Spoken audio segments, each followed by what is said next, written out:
The sound of the rain against the hospital window is the only thing that keeps me company tonight. The rhythmic tapping almost feels like a heartbeat, steady, patient, alive, unlike mine, which fights for every beat with the help of machines. The soft glow from the monitor flickers across the room, reflecting off the silver hair that once used to be chestnut brown. My name is Margaret Lane, 72 years old, mother of 3, and tonight I realize that I've never truly been as alone as I am now. When the doctor called my children earlier this evening, he told them what I already knew. My heart was failing. It could happen tonight, or tomorrow morning. There was no way to tell. He spoke to all 3 of them, one by one. "We need you to come as soon as possible," he said, his tone urgent.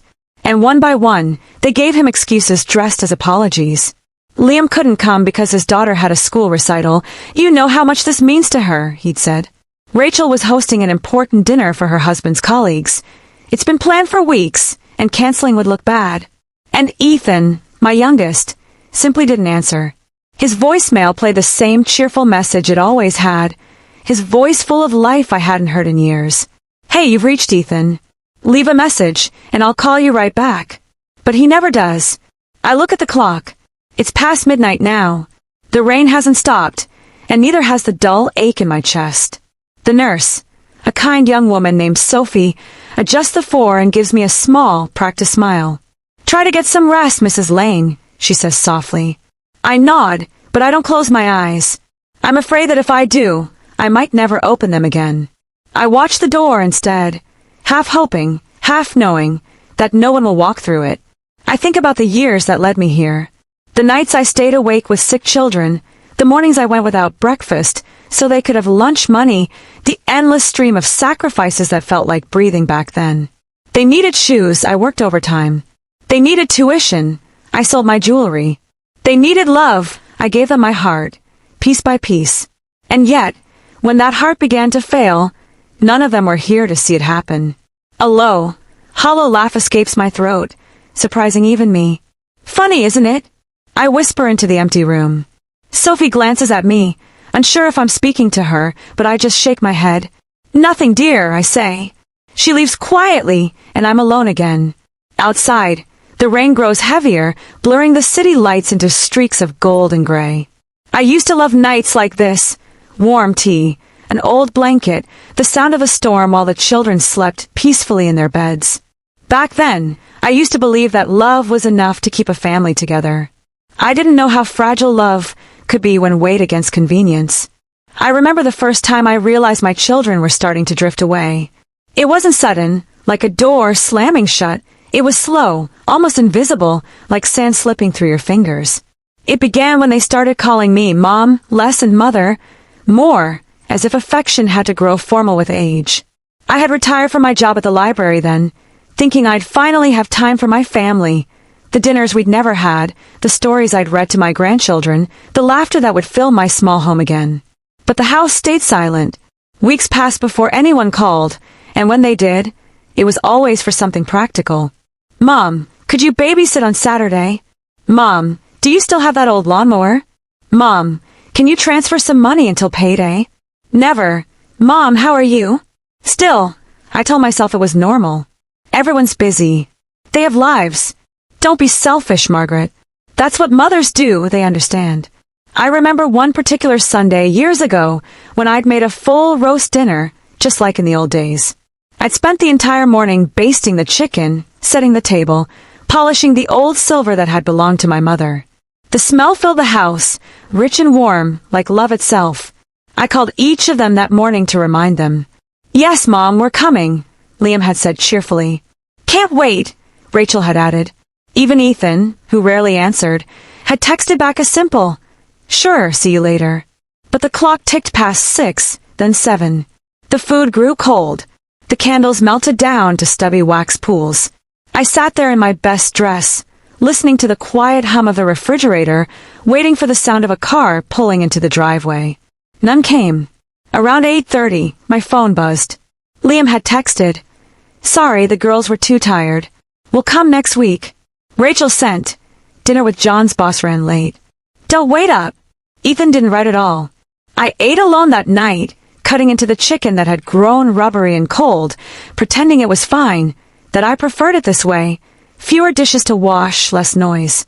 But as I stared at the empty chairs, I realized something had broken quietly inside me, something that had been strong for decades. The following week, I packed away the silverware, the special dishes, the tablecloth embroidered with daisies. I told myself I'd use them next time. That next time never came. The visits that followed were shorter, less frequent, more hurried. Birthdays turned into text messages, holidays into quick drop-offs of store-bought pies, and flowers that wilted before I could even put them in water. The day I sold the family house, I thought it would bring us closer. I told them it was too big, that the stairs were getting harder on my knees, that I'd rather move into a smaller apartment. But the truth was simpler. It hurt too much to live in a place where no one came anymore. Liam took most of the furniture, saying it would save me the hassle. Rachel helped pick an apartment for me, near the hospital, just in case. And Ethan, bless him, promised he'd visit every weekend. He came twice.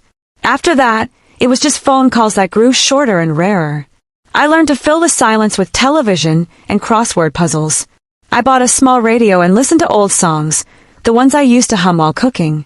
Sometimes, when I couldn't sleep, I'd sit by the window and watch the lights of passing cars, imagining my children inside one of them coming to see me. But they never stopped. Years went by like that, quiet and predictable, until my heart began to falter. It started with shortness of breath, then dizziness, then the hospital visits that became more frequent. When the doctor told me I needed surgery, I wasn't afraid of dying. I was afraid of dying alone. I called each of my children from the hospital bed that day. It's serious, I told them. I just want to see you. Liam said he'd try to come after work. Rachel said she'd check her schedule. Ethan didn't answer. I stared at my phone for hours, watching the battery die, until I finally gave up.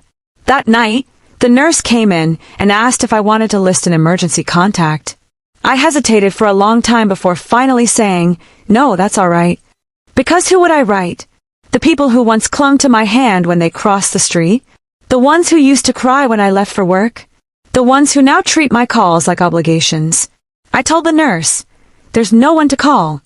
And for the first time, saying it out loud didn't make me cry. It just felt true. The day of the heart attack began like any other, quiet, gray, and heavy with the kind of silence that feels alive. I had just made a cup of tea, the same brand I'd been drinking for 20 years, when I felt the first jolt in my chest. It wasn't pain, not exactly, more like an invisible hand squeezing from the inside. The cup slipped from my fingers, shattering on the kitchen floor, and I remember watching the tea spread like a brown stain across the tiles as the world tilted sideways. I must have fallen, though I don't remember hitting the ground. When I woke up, I was in an ambulance, lights flashing, sirens screaming. A paramedic was shouting something I couldn't quite hear, pressing down on my chest as if trying to wake my heart by force. I wanted to tell him to stop, to let me rest, but no words came out. Then, everything went dark. Later, they told me my heart had stopped for 2 minutes before they brought me back. 2 minutes of nothingness. 2 minutes where the world spun on without me, and no one in it knew I was gone. When I opened my eyes again, I was in the hospital, surrounded by machines that breathed for me, beeped for me, reminded me that I was still here. The doctor, a man with kind eyes named Dr. Patel, explained it carefully. Mrs. Lane, you were very lucky. You had a massive cardiac event, but we managed to stabilize you. However, your heart is weak. The next few days will be critical. He asked if I wanted him to call my family. I nodded. He stepped outside with his phone, and though I couldn't hear his exact words, I could see the way his expression changed as he spoke. Polite at first, then disappointed, then resigned. When he came back, he avoided my eyes. They're aware of your condition, he said gently. They said they'll try to come. Try. Such a small word for something so enormous. I nodded, pretending not to understand what it really meant. He adjusted my oxygen tube and left me alone with the rhythmic beeping of the heart monitor.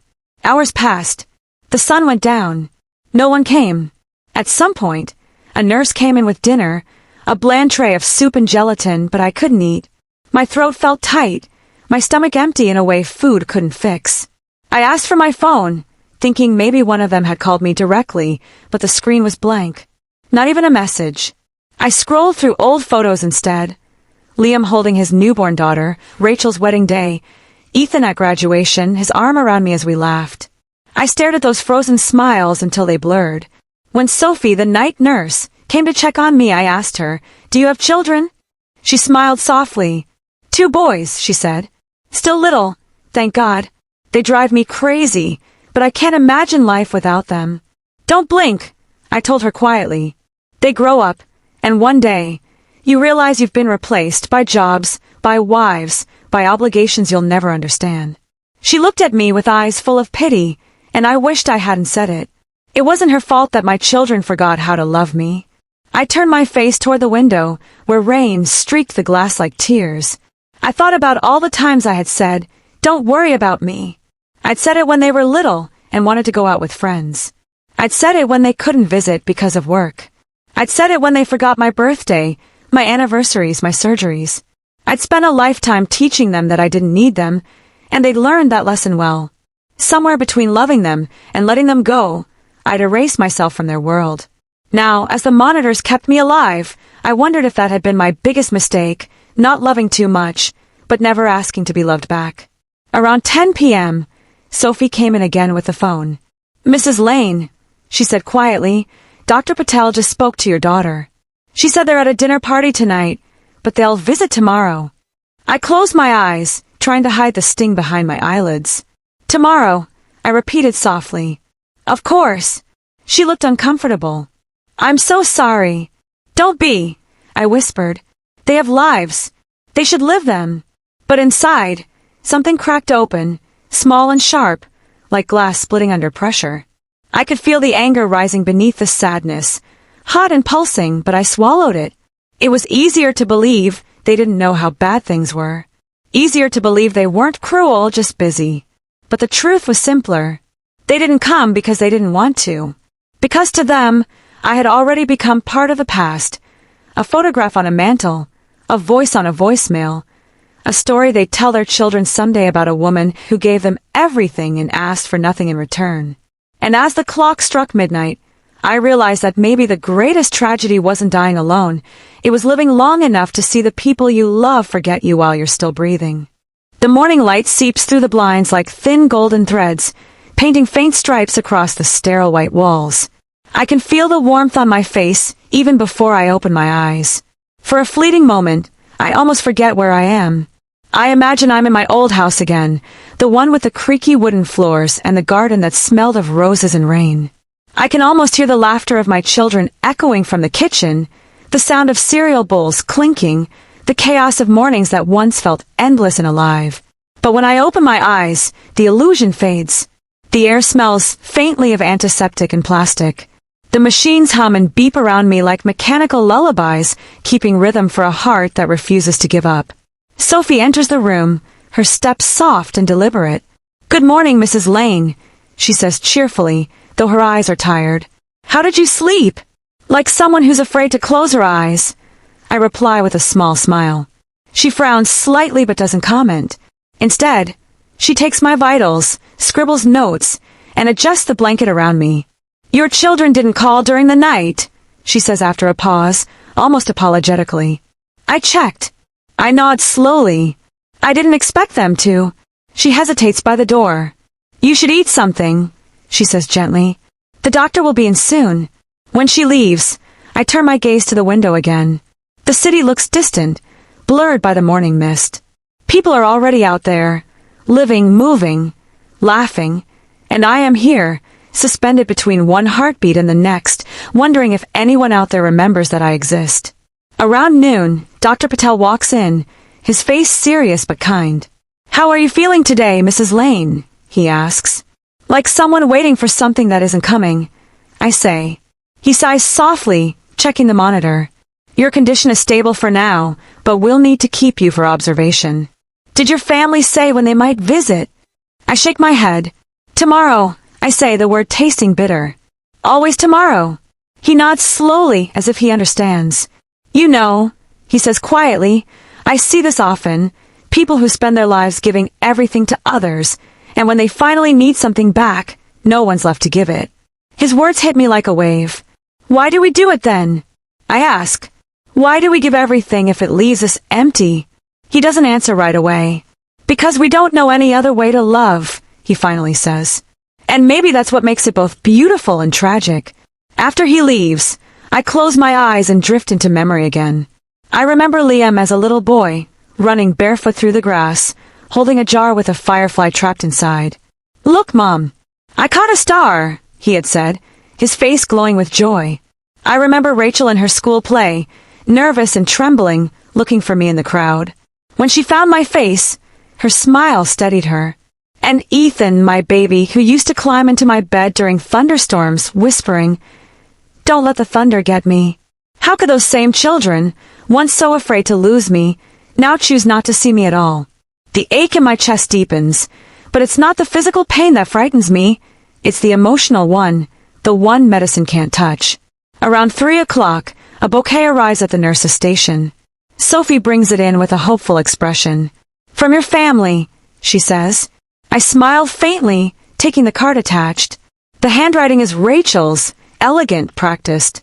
"Thinking of you, Mom. Get well soon. Love, Rachel and John." No mention of a visit. No call. Just a gesture, a box checked, a duty fulfilled. I run my fingers over the petals. They're beautiful, but sterile. White lilies, the kind you see at funerals. I laugh softly, the sound hollow. "How appropriate," I whisper. Later that afternoon, I try to rest, but sleep won't come. Every time I close my eyes, I see faces. My children as they once were, their eyes full of trust and need. I see the woman I once was too. Strong, patient, certain that love would be enough. I think about all the times I chose their happiness over mine, believing that sacrifice was the proof of motherhood. I remember skipping doctor's appointments to pay their tuition, selling jewelry for their first cars, working double shifts so they could go on school trips. I remember every thank you that faded with time, every promise that was never kept. The memories swirl together until they feel like ghosts crowding the room. By evening, I feel weaker. The nurse checks my pulse and frowns. "You should rest," she says. "I'll bring you something to help you sleep." I nod, though I know rest won't come easily. As she leaves, I whisper, "If they come tomorrow, tell them I waited." She stops at the door, her face pale. "You'll see them yourself," she insists. But her voice trembles. When she's gone, I stare at the clock. Each tick sounds louder than the last, like a countdown. I wonder if they're still at their party, if they're laughing, eating cake, clinking glasses while I lie here counting seconds. Maybe they'll think of me later, maybe not. It doesn't matter. What matters is that for the first time in my life, I finally see the truth without excuses. Love, when one-sided, is not devotion, it's surrender. Night falls again, slowly, gently, like a curtain drawing closed on a stage that seemed too much.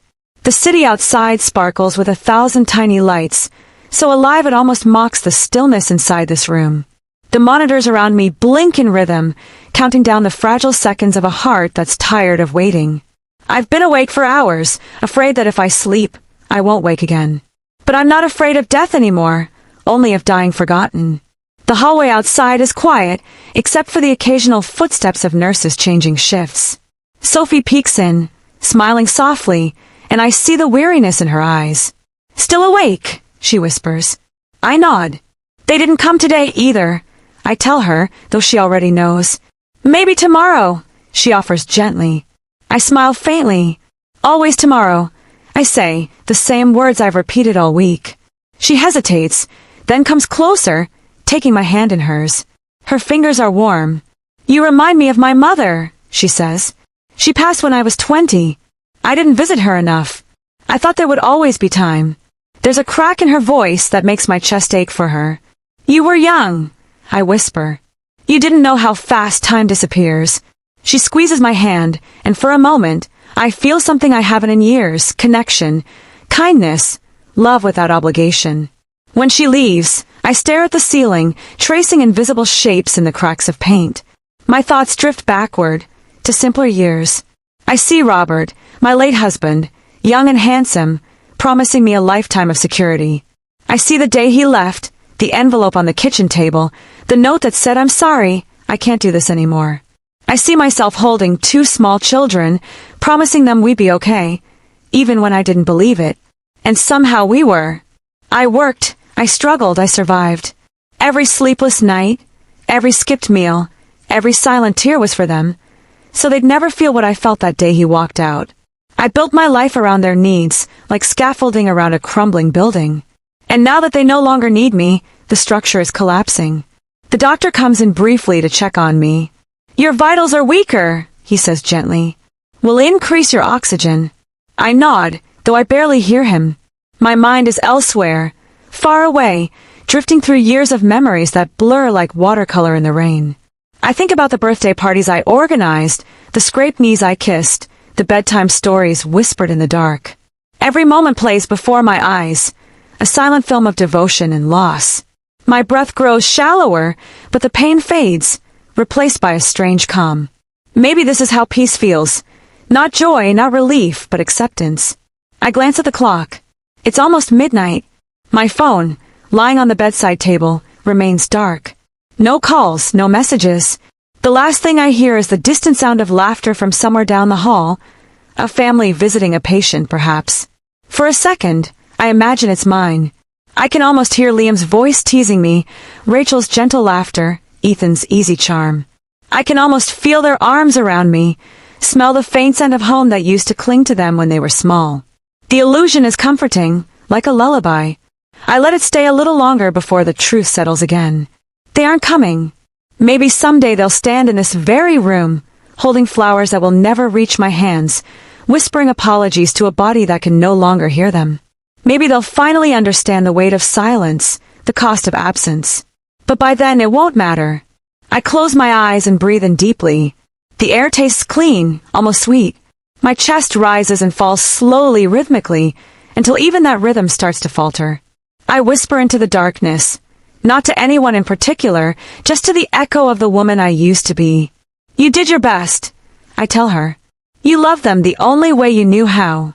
The monitor beside me begins to stutter, each beep slower than the last. Somewhere, a nurse's voice calls out, but it sounds distant, like it's coming from underwater. My body feels weightless. I see light, not the bright kind people talk about, but soft, golden, like morning sunlight filtering through curtains. And in that light, I see them, Liam, Rachel, and Ethan, not as adults, but as the children they once were. They're running toward me, barefoot and laughing, their hands outstretched. I reach for them, and for the first time in years, I feel warmth, real warmth. Then everything fades, gently, quietly, like the ending of a song that's been playing for too long. The machines fall silent. The room grows still. Outside, the city continues to sparkle, unaware that somewhere inside this hospital, a mother's heart has finally stopped waiting.